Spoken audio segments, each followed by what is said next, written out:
this way.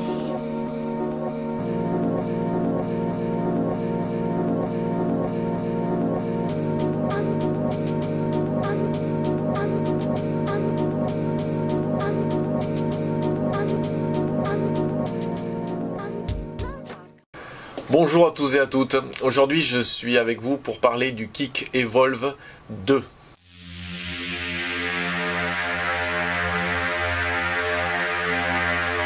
Alors qu'est-ce que le Kik Evolve 2? Le Kik Evolve 2 c'est ceci, c'est un petit module électronique qui vous permet de transformer votre mode mécanique en mode électronique. S'il y a un modèle 2, c'est qu'il y avait un modèle 1 avant. Le modèle 2 a apporté des changements sur le modèle 1, bien sûr, en mieux, comme les connectiques, la puissance qui monte plus haut. Le modèle 1 était, je crois, enfin même j'en suis pratiquement sûr, était le seul module à faire du wattage variable. Wattage, ça n'existe pas ce mot, mais vapoter, ça n'existe pas non plus. Donc dans la vapote, maintenant on invente des nouveaux mots. Donc voilà, c'est un nouveau mot. Donc la puissance variable, si vous préférez. À l'époque, je ne sais pas s'il y avait encore, si le ProVari existait, si c'est... Je crois qu'il est sorti avant que tous les modes électroniques existent. En tout cas, tous les modes chinois, oui. Donc sur cette deuxième version, ils ont fait quelques améliorations, mais depuis, il y a aussi des concurrents qui ont sorti des modes, des kicks, tous les Chinois, qui copient tout ce qui marche bien. Donc le kick marche bien, donc ils l'ont copié. La différence étant entre un Evolve 2 et les kicks qui existent. Alors il existe des kicks de chez Sigelei, de chez Smoketech, et puis... je sais plus la marque, le Crow, que j'ai d'ailleurs par là, hop, il colle des trucs dessus, parce qu'il y a un aimant, voilà, c'est un autre kick, qui est mort d'ailleurs.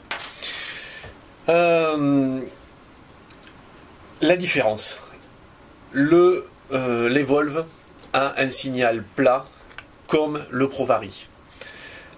Pour moi et pour beaucoup de vapoteurs qui aiment le ProVari et qui aiment ce style de vape lisse, enfin de signal plat, c'est vraiment un plus.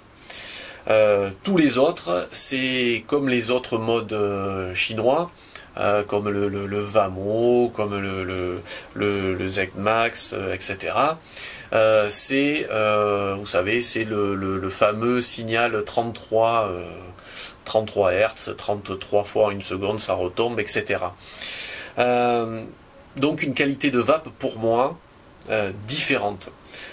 Ensuite, ce kick amène de la puissance. Une puissance qui est variable de 5 watts à 15 watts. Il y a eu des tests de fait sur l'Evolve, effectivement, il sort 15 watts réels. Puisque... je vais faire une petite parenthèse, Evolve sort aussi d'autres modules électroniques qui montent d'ailleurs encore plus haut, mais qui ne sont pas des kits qui sont adaptables dans des constructions, dans des modes que vous allez construire. Il y a eu beaucoup de box comme ça qui ont été construites avec des modules de chez Evolve. Donc l'Evolve 2 monte réellement à 15 watts, alors que ses concurrents, le Smoketech, etc., ils sont donnés sur le papier suivant les boutiques à 12 watts, à 15 watts.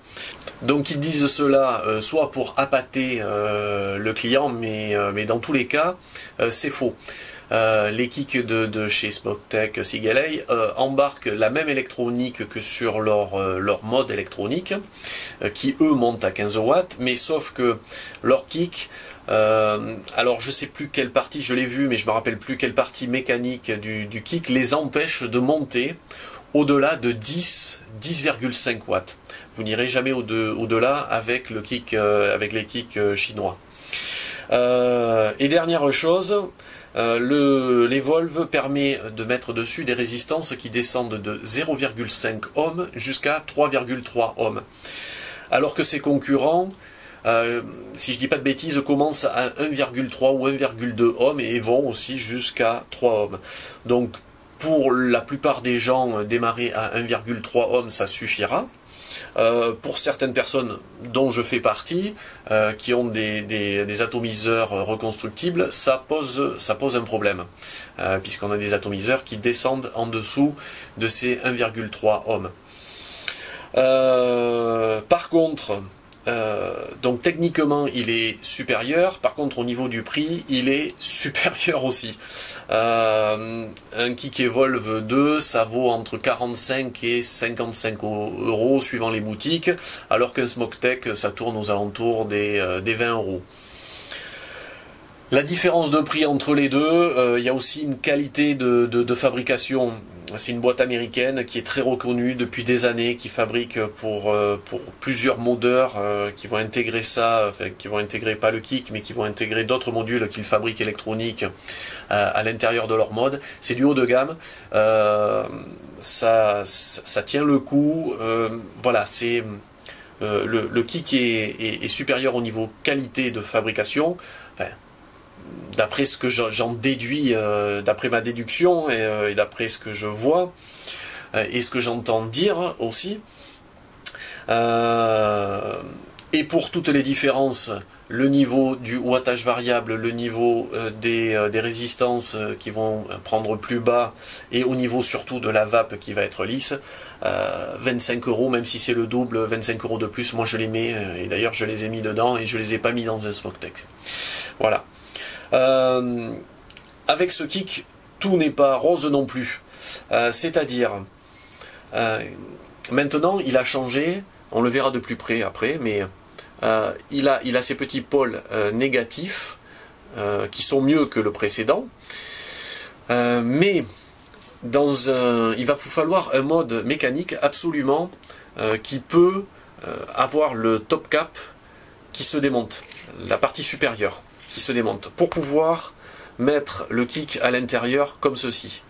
D'ailleurs j'ai fait une revue sur le 69 et je montre comment le kick rentre, puisque ce mode a un pas de vis, et vous regarderez, vous en profiterez pour regarder la vidéo, pour savoir comment on rentre un mode rien de sorcier. À l'intérieur, comment on rentre un kick à l'intérieur. Donc ça c'est la première chose. Pourquoi? Alors tout simplement parce que ces petites connectiques plaquent très bien le kick à l'intérieur de votre tube. Ça c'est un tube de Nemesis en 22 mm de diamètre. Je rentre mon kick, s'il le veut bien, à l'intérieur. Une fois qu'il est rentré à l'intérieur, vous voyez quand je pousse c'est un petit peu dur pour le pousser. Donc vous voyez il est bien au fond. Et là pour l'enlever, vous voyez, j'essaye, mais ça part pas. Il n'a pas bougé d'un millimètre.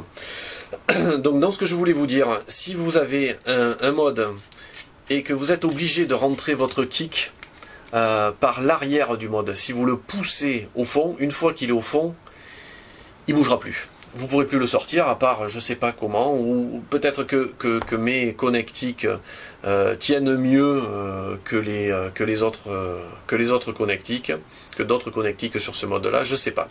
Je ne peux pas vous dire, mais en tout cas, vous ne l'enlèverez pas. Moi, je les enlève pas. Autre chose, le kick fait 18,8 mm de diamètre. Donc très bien, avec ces connectiques là maintenant, il a quand même un petit avantage, c'est que dans les modes, ça c'est du 22, donc à la base c'était prévu pour du 22 mm, sur les 23 ça va passer très bien. Si vous avez un mode 17 mm de diamètre, vu qu'il fait 18,8, espérez pas le rentrer, hein. Alors vous allez forcer beaucoup. Par contre, la hauteur, il fait 17,2 mm de haut. L'ancien kick Evolve faisait 2 mm de moins. Aujourd'hui, je pense que tous les modes ont la possibilité, alors si vous prenez la possibilité de réglage, je parle en hauteur. Là c'est un mode télescopique, sur le Nemesis, c'est celui que j'ai démonté, on peut régler avec le cul. Mais si vous aviez un mode mécanique auquel on pouvait absolument rien régler et que vous mettiez une batterie derrière de 18350 ou 18500 et que ça faisait juste la taille avec l'Evolve 1, ben là l'Evolve 2 sûrement que ça passerait pas. Sûrement que vous fermerez pas votre bottom cap. Enfin, vous verrez bien. Dernière petite chose à préciser, les tubes. Il existe des tubes qui sont anodisés. Là, c'est pas le cas, mais donc c'est en général, enfin, c'est des tubes de deux couleurs. Parfois, l'intérieur est anodisé. Mais il va falloir que vous grattiez à l'intérieur, vous enleviez pour arriver au métal pour que votre pôle négatif puisse faire contact dessus. Alors ça, c'est pas dû à l'Evolve. Si vous aviez un Smoke-Tech ou autre, ça serait la même punition, hein. Donc ça, il faut y penser. Voilà, je pense vous avoir dit à peu près tout. Ce que je vous propose, c'est maintenant de passer en gros plan pour le voir de plus près. Vous recevez l'Evolve dans une petite boîte comme ceci. L'Evolve 1 était la même chose, hein, vous le receviez dans une petite boîte comme ceci aussi. Il y a une petite bande adhésive avec marqué Evolve dessus. Voilà, c'est marqué derrière. Il est entouré de mousse. Et donc voilà à quoi il ressemble de plus près. Dessus, vous voyez marqué au-dessus Evolve 2 et en dessous Kick. Là, vous avez deux pôles négatifs qui sont sur ressort. Et c'est une très grosse amélioration par rapport au modèle 1 qui avait en serpentin un petit ressort qui avait d'ailleurs quelques problèmes de temps en temps de connectique. La partie supérieure, cette partie se retrouvera toujours en haut du mode du côté du switch. Et cette partie-là, qui sera la partie où le plus de votre batterie va se retrouver de ce côté-là, c'est-à-dire cette partie, le haut de la batterie, là où il y a le téton. C'est dans ce sens-là qu'elle va se retrouver. Là, vous avez le potentiomètre, donc qui est réglé, que l'on peut régler. Dessus, on voit la partie grise, on voit deux petites flèches. Alors, je vais le mettre au minimum pour que vous le voyez peut-être le mieux possible. Ici, là, vous avez deux petites encoches et c'est ça qui va vous donner l'endroit où vous êtes le mieux réglé. Enfin, où vous êtes réglé, pardon. Là, on est donc à 5 watts et vous avez des petits traits sur tout le tour. Alors 6 watts, 7 watts, etc. Les 9, 10 watts, 11 watts, on va les deviner parce qu'ils vont être derrière cette partie-là. Ça, ils auraient pu faire quelque chose peut-être d'un petit peu plus lisible ou quelques traits dessus, je sais pas. C'est un peu dommage. Surtout que la majorité des gens se retrouvent entre 8 et 12 watts, je dirais, grosso modo. Donc c'est là où on va retrouver le maximum de gens qui vont régler leur kick. Et ainsi de suite, vous tournez, prendre plutôt, hop, cruciforme, et vous tournez, et vous arrivez jusqu'à 15 watts. D'un côté comme de l'autre, vous êtes embuté. Hein. On force pas bien sûr, mais on est embuté. Voilà. Donc moi je vais me le régler comme je l'avais mis, à 11 watts. Voilà. Donc le kick, cette partie électronique, elle se rajoute à une batterie. Quand vous mettez une batterie 18-350, ça vous donne l'équivalent d'une batterie 18-500, à quelque chose près. Et même punition quand on prend une 18-500, ça vous donne l'équivalent d'une batterie 18-650. Il y a plein de personnes qui se plaignent que le kick Evolve 2 coupe trop tôt. C'est-à-dire qu'il est donné pour couper à 2,7 volts pour pas abîmer vos accus. donc il ne doit pas descendre en dessous. Mode électronique en général c'est 3.2, 3.3, 3 pour certains. Lui il est donné donc pour 2.7, ce qui est bien puisque ça vous permet de vaper un petit peu plus longtemps. Tout en ayant, puisque il régule votre vape, tout en ayant la même vape sur toute la longueur. Et donc il y a plein de gens qui s'en plaignent et qui disent non, le mien il coupe à 3.4, 3.3, 3.5, voire plus. Alors en fait ce n'est pas du tout à cause du kick, c'est à cause des accus que ces personnes utilisent. C'est à cause de la résistance interne de l'accu et ainsi que sa chimie à l'accu. Alors j'ai fait un petit test, j'ai pris 3 batteries différentes, je les ai poussées jusqu'à qu'elle coupe, enfin que le kick les coupe pour 2, une autre vous découvrirez que non, et on va voir le résultat. Donc je vais vous montrer quelque chose, je vais tester ces batteries pour que vous voyez. Une Ultra Fire, voilà, pour savoir le voltage qui lui reste. 3,90 volts. Une AW, si je ne vous la montre pas, vous ne la verrez pas. Une AW, les 3 sont en 18350. 3,57. Et une Unifest, même chose, pas évident avec la caméra, excusez-moi, 3,56, donc 56, 57, ces deux-là sont 57 et celle-là à 3,90. Donc pour la suite de l'expérience, je vais prendre 2 résistances, une résistance haute, 3,3 ohms, et une résistance basse, enfin basse, elle n'est pas si basse que ça, mais elle est quand même plus basse, 1,1 ohm. Voilà. Je mets le kick dans mon petit Nemesis. Donc j'y mets l'Ifest. Je prends mon Atto qui avait la résistance à 1,1 ohm. Alors vous voyez, et ça coupe. Pourtant je laisse le doigt appuyé. Hein.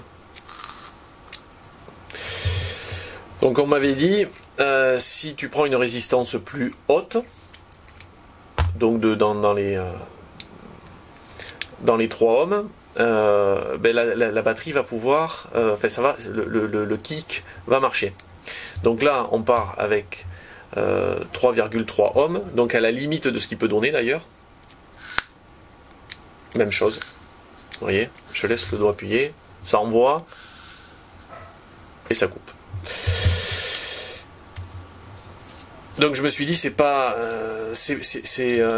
dû à ça. Hein. Si je prends, donc là j'ai pris des Fest hein, pour faire ce test-là. Là, on va arrêter. Donc, on s'aperçoit que, enfin, moi, j'ai pas l'impression que suivant le nombre, enfin, suivant les ohms que j'ai dessus, il fonctionne mieux ou il fonctionne pas. Elle était à 3,90.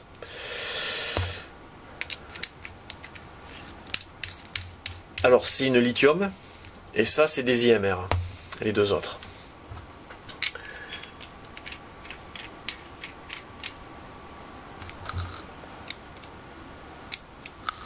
Voilà.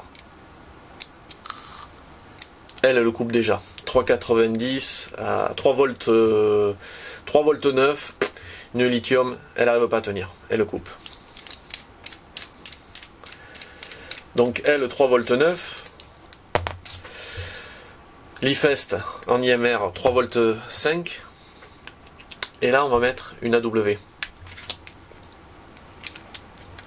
Qui était elle aussi à 3 volts 5. Bon, je vous cache pas que j'ai fait exprès de les faire descendre pour la petite vidéo. Hein. Et là, on met l'Ifest, l'AW. Ça fonctionne.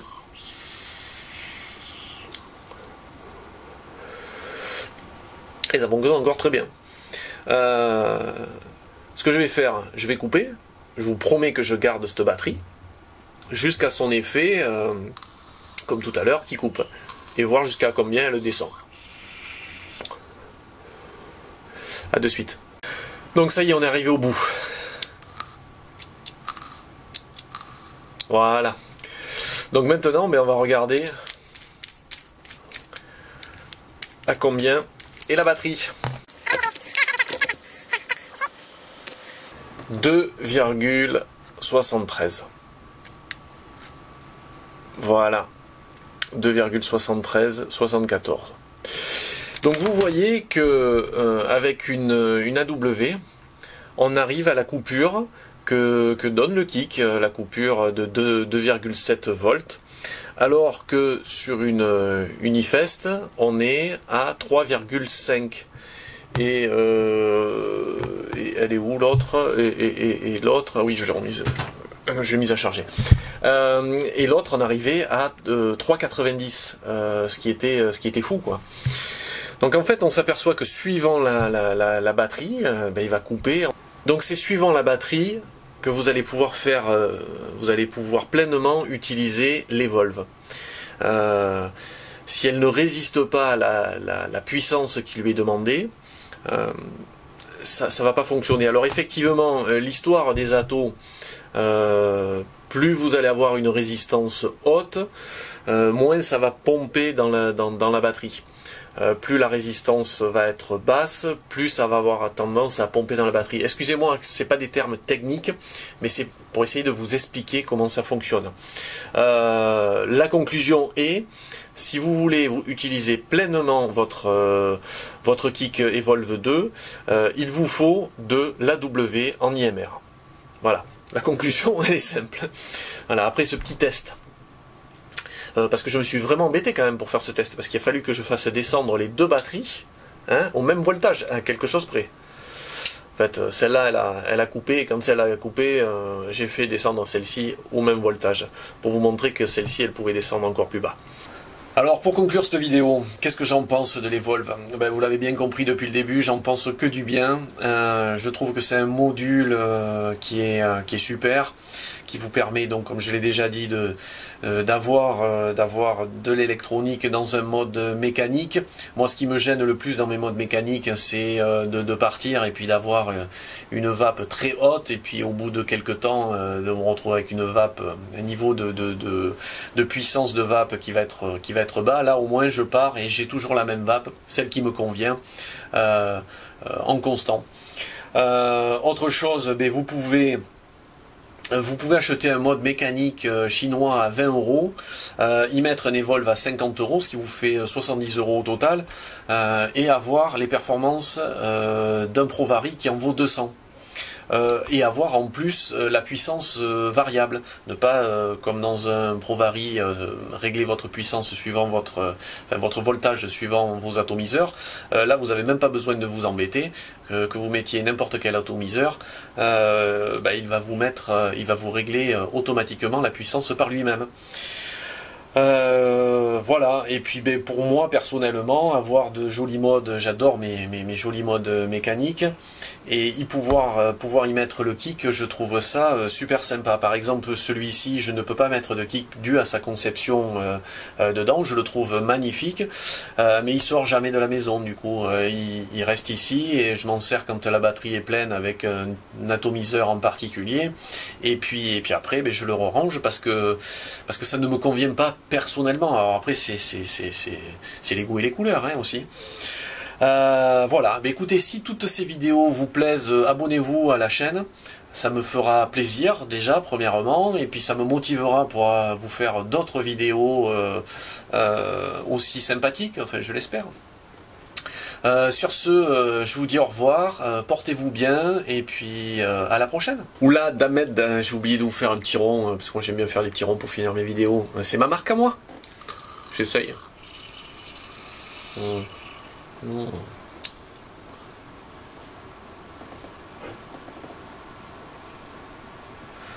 Bon, c'était pas grandiose aujourd'hui, mais c'est pas grave. Allez, ciao.